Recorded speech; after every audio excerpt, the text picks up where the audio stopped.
Question number 16।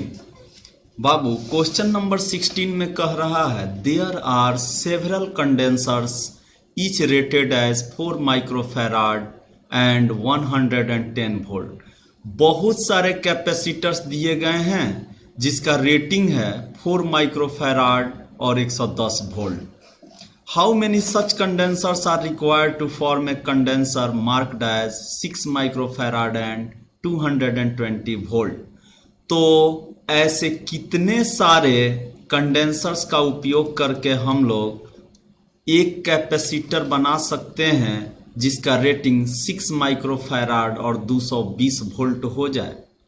यानी कि हमें इक्विवेलेंट निकालनी है।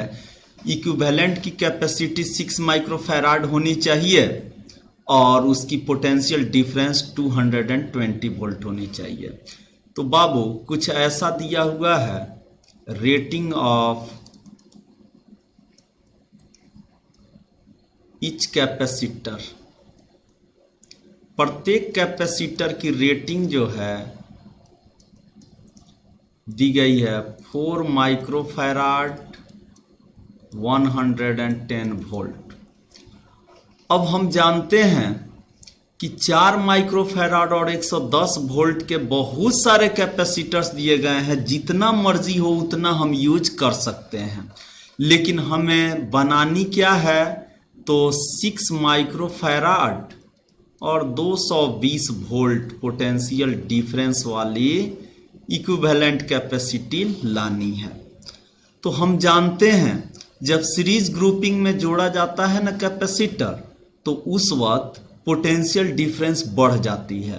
अर्थात जब कभी भी पोटेंशियल डिफरेंस वोल्टेज बढ़ानी हो तो हमें कैपेसिटर्स को क्या चीज़ में जोड़नी चाहिए। अगर ऐसे मार्किंग वाले कैपेसिटर्स हों तो सीरीज ग्रुपिंग में जोड़नी चाहिए। यानी कि चलिए हम बात करें दो कैपेसिटर्स की।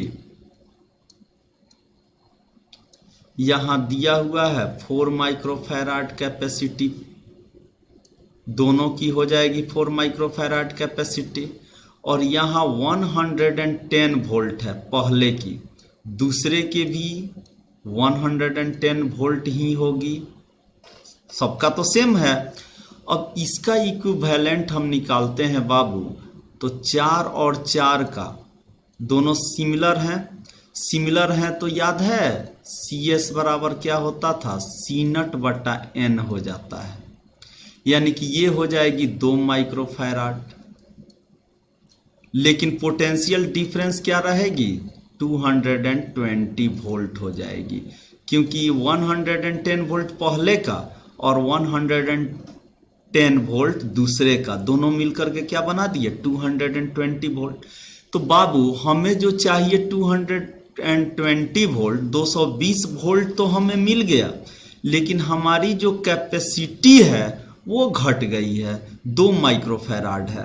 अब क्या करें, तो जाहिर सा बात है, अब हम जानते हैं पैरेलल में जब जोड़ा जाता है तो CP बराबर हो जाती है NC0, और पोटेंशियल डिफरेंस नहीं बदलती, वोल्टेज पैरेलल में नहीं बदलती।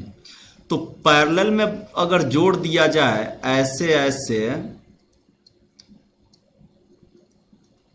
ऐसे 3 रो इसमें जोड़ दिए जाएं तो क्या होगा, आइए तो देखा जाए, देखते हैं क्या होता है। घबराने से क्वेश्चन नहीं बनता है बाबू, पहले आराम से आप क्या करेंगे, इसको देखेंगे ये 2 माइक्रोफैराड का है, तो ऐसे 3 अगर रो बना दिए जाएं तो प्रत्येक की कैपेसिटी यहाँ पे है 4 माइक्रोफैराड, और ये 4 माइक्रोफैराड, यहाँ पर भी है 4 माइक्रोफैराड, और ये भी है 4 माइक्रोफैराड और 4 माइक्रोफैराड। यहाँ अगर पॉइंट A और B हो तो ये पॉइंट A और B के बीच का पोटेंशियल डिफरेंस हमारा रहेगा 220 वोल्ट, जैसा कि हम लोग यहाँ देख चुके हैं इसमें।